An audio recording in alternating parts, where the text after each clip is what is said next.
My name is Karen Magaristar, 37 years old. Isa akong anak o single parent. My position in Camp Alfredo is inventory in charge for 2 years and 2 months.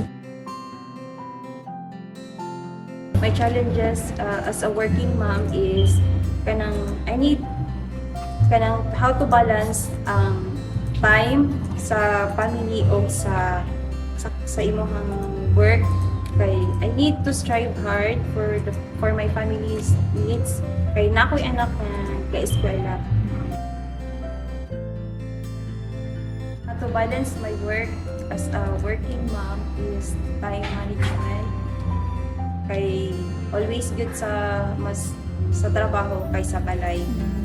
Usahay makita na lang ni gabiin na good lang. So, more ka ng quality time. Quality time din.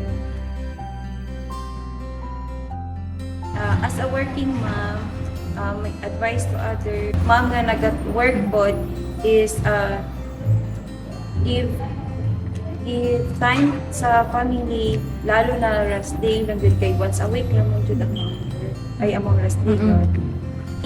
Sa akong anak na si Migoy, eskwela jud og tarong para in the future nagin kay pakainan sa imong mga gusto is mapalit jud. I love you.